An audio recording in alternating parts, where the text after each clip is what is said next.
கல்லு வந்து sugar, BP, பக்கவாதம் ஓ சரி சரிங்க. எல்லாத்துக்கும் நல்லது கல்லு. வந்து சரக்கு சாப்பிட்டாக்கா எப்படி முகமெல்லாம் வந்து தொங்கி போதோ ஒரு மாதிரி சுருக்கமாக ஓ இருக்கும். சரி சரிங்க. அந்த மாதிரிலாம் இருக்காது. ஓ ஓகே. எல்லாமே சாப்பிட்லாம். இங்கே எங்களுக்கு வந்து இப்போ நான் எனக்கு பிறந்த உடனே சுவனை வச்சதே இந்த கல்லில் தான் வச்சாங்களாம். ஸோ இந்த குடத்தை புல்லாக சாப்பிட்டா கூட இது ஃபுல்லாக சாப்பிட்டா கூட சண்டைக்கு போக சொல்லாது, வண்டி எடுக்க சொல்லாது, ரேஸில் பயங்கரமாக போக சொல்லாது, உழ சொல்லாது, காயம் அடைய மாட்டோம். ஐயா வணக்கங்க ஐயா. வணக்கங்க. உங்கள் பேர் சொல்லுங்கள். என் பேர் எஸ் சண்முகம். ஓகேங்க ஐயா. இப்போ பூரிக்குடி சேர்ந்தவன். ஓ சரி சரிங்க ஐயா. இப்போ வந்து கல் இறக்க போகிறீங்களா? கல் இறக்க போகிறோம். எத்தனை வருஷமாக ஐயா அந்த தொழில்? இது நான் வந்து 14 வயசுலேருந்து இந்த வேலையை பண்ணிட்டு வரேன். ஓ சரி சரிங்க ஐயா.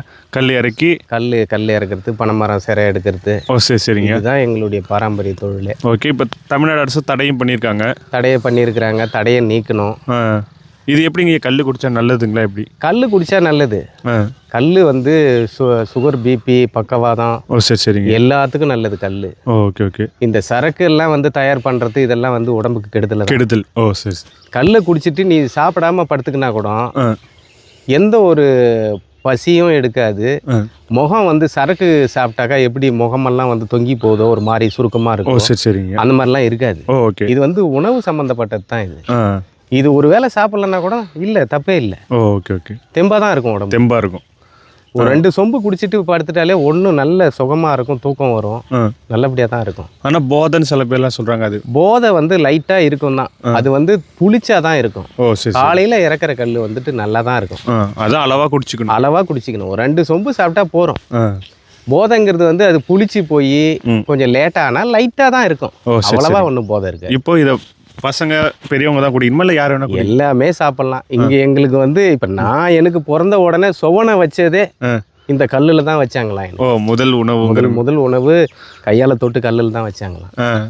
இந்த ஊரே பாரம்பரியமாக அப்படி தான் வாழ்ந்துக்கிட்டு வந்தது. ஓ சரி சரிங்க. இது இடையில வந்து கல்லுத்தடையை கடையாக விட்டு கல்லுத்தடையை போட்டதுனால, கலப்படம் பண்ணதுனால, அதனால தடையை போட்டு இத்தனை வருஷமாக வந்து மாமூல் கட்டி தான் ஏறின்னு இருந்தோம். அதுக்கப்புறம் அவங்களும் வந்து தெரிஞ்ச பிற்பாடு யாரும் எதுவும் தொந்தரவு பண்ணுறது இல்லை. குழந்தைங்களும் குடிக்கலாம், எல்லாம் சாப்பிட்லாம். சரி சரி. தமிழ்நாடு அரசு எந்த அரசாக இருந்தாலும் இது வரைக்கும் எதையுமே சம்மந்தப்பட்டு எதுவுமே பேசலை.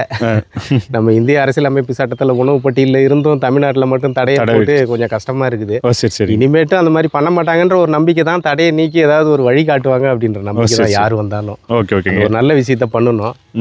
இப்போ மது குடித்தா அது குடிக்கிறதுனால போதை அதிகமாக ஏறுது. ஆமாம் ஆமாங்க. சண்டைக்கு போவான், ஆக்சிடென்ட் ஆகி சாவான், அவன் உடனே கை கால் முறிஞ்சு படுத்து கிடப்பான். குழந்தைகளுக்கு தொந்தரவு, பொண்டாட்டி பிள்ளைக்கு தொந்தரவு, ஹாஸ்பிட்டலுக்கு போகணும். ஆமாம்.